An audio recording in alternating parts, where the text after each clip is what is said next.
आपने मुझसे स्वरूप हो जाने को कहा। मुझे यह बात नहीं समझ आती। अगर मैं स्वयं को ही नहीं जानता हूँ तो मैं कैसे स्वरूप हो सकता हूँ।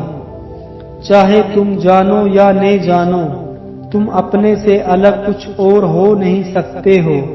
स्वयं को जानने के लिए किसी ज्ञान की आवश्यकता नहीं है। एक गुलाब का पौधा ही होता है। ऐसा नहीं कि गुलाब का पौधा जानता है कि वह गुलाब का पौधा है। एक चट्टान ही होती है। ऐसा नहीं कि चट्टान जानती है कि वह एक चट्टान है। जानने की कोई आवश्यकता नहीं। सच तो यह है कि इस जानने के कारण ही तुम स्वयं के हो जाने की बात को चूक रहे हो। तुम पूछते हो, आपने मुझसे स्वरूप हो जाने को कहा। मुझे यह बात नहीं समझ आती। अगर मैं स्वयं को ही नहीं जानता हूँ तो जानकारी ही समस्या खड़ी कर रही है। जरा गुलाब के पौधे को देखो, उसे कोई भ्रांति नहीं है, उसे कोई उलझन नहीं है। हर रोज वह गुलाब का पौधा ही रहता है। किसी दिन भी वह किसी भ्रांति में नहीं पड़ता है। अचानक सुबह गुलाब का पौधा गेंदे के फूल नहीं उगाने लगता है। वह गुलाब का पौधा ही बना रहता है। वह कभी किसी भ्रांति में नहीं पड़ता है। होने के लिए किसी जानकारी की आवश्यकता नहीं।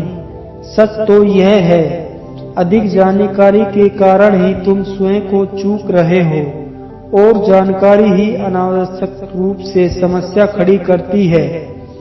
मैं डडले नामक एक व्यक्ति के बारे में पढ़ रहा था। अंकल डडले का 75वां जन्मदिन मनाने के लिए विमान चलाने वाले एक बड़े उत्साही व्यक्ति ने उन्हें विमान द्वारा उस छोटे से पश्चिमी वर्जीनिया शहर की सैर करने के लिए आमंत्रित किया, जहां की उन्होंने अपना पूरा जीवन गुजारा था। अंकल डडले ने उसके आमंत्रण को स्वीकार कर लिया।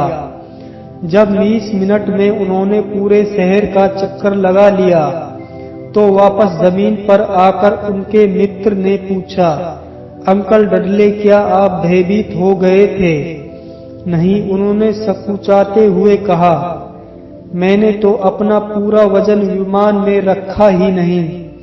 विमान में तुम अपना पूरा वजन चाहे रखो या न रखो, विमान तो वजन उठाता ही रहे। तुम स्वयं को जानते हो या नहीं, यह महत्वपूर्ण नहीं है, लेकिन तुम्हारी जानकारियां तुम्हारे होने के मार्ग में रुकावट सिद्ध हो रही है। जरा सोचो, अगर अंकल डडले के साथ विमान में एक चट्टान भी होती तो चट्टान ने अपना पूरा वजन उसमें रख दिया होता। और क्या तुम समझते हो कि अंकल डडले कुछ कर सकते हैं? किसी ढंग से कोई उपाय करके अपना वजन विमान में रखने से रोक सकते हैं? क्या कोई ऐसी संभावना है कि वह अपना पूरा वजन विमान में न रखे? उनका पूरा वजन तो विमान में ही है, लेकिन वे व्यर्थ ही परेशान हो रहे हैं। चट्टान की तरह उसमें आराम से भी बैठ सकते थे, विश्राम कर सकते थे, लेकिन चट्टान के पास कोई जानकारी नहीं है और अंकल डडले के पास जानकारी है। मनुष्य जाति की पूरी समस्या ही यही है कि मनुष्य जाति सब कुछ जानती है और इस जानने के कारण ही अस्तित्व के होने को व्यर्थ ही भुला दिया गया है। जानकारियों को गिरा देने की विधि का नाम ही तो ध्यान है। ध्यान का अर्थ है फिर से निर्दोष, सरल, अज्ञानी कैसे हो जाए। ध्यान का अर्थ है फिर से कैसे बच्चे की भांति हो जाएं, फिर से कैसे गुलाब की झाड़ी हो जाएं, फिर से कैसे चट्टान हो जाएं। ध्यान का अर्थ है होना मात्र रह जाए, विचार विदा हो जाए। जब मैं तुमसे स्वरूप होने को कहता हूँ तो मेरा मतलब ध्यान से है। किसी अन्य व्यक्ति की तरह होने की कोशिश मत करने लग जाना।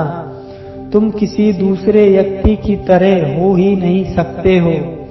तुम दूसरे व्यक्ति की तरह होने की कोशिश जरूर कर सकते हो और इस तरह से तुम स्वयं को धोखा दे सकते हो, स्वयं को आश्वासन दे सकते हो और तुम आशा कर सकते हो कि एक दिन वह व्यक्ति बन जाओगे, लेकिन ऐसा संभव नहीं है। किसी अन्य व्यक्ति की तरह होने की कोशिश करना यह केवल एक भ्रम है। वह केवल स्वप्न होते हैं, वे कभी भी यथार्थ में परिणित नहीं हो सकेंगे। तुम कुछ भी करो, तुम ही रहोगे। फिर तो विश्राम में क्यों नहीं हो जाते? अंकल डडले, अपना पूरा वजन विमान में रख दो और विश्रांत हो जाओ। जब तुम शिथिल हो जाते हो, अचानक तुम अपने होने का मजा लेने लगते हो और फिर दूसरों के जैसे होने का प्रयास समाप्त हो जाता है। यही तुम्हारी चिंता है कि कैसे दूसरा हो जाऊं, कैसे मैं दूसरों के जैसा हो जाऊं, कैसे बुद्ध जैसा हो जाऊं, कैसे पतंजलि जैसा हो जाऊं। तुम केवल तुम्हारे ही जैसे हो सकते हो, इसे स्वीकारो, इसी में आनंद मनाओ और विश्रांत रहो। जैन गुरु अपने शिष्यों से कहा करते हैं, बुद्ध से सावधान रहना। अगर मार्ग पर तुम्हारा कभी उनसे मिलना भी हो जाए तो तुरंत उनकी हत्या कर देना। उनका यह कहने का क्या मतलब है? उनका यह कहने का मतलब है कि मनुष्य की प्रवृत्ति नकल करने की होती है। अंग्रेजी में एक पुस्तक है, इमिटेशन ऑफ क्राइस्ट, क्राइस्ट की नकल। इससे पहले और इसके बाद कभी किसी पुस्तक को इतना खराब शीर्षक नहीं दिया गया, नकल।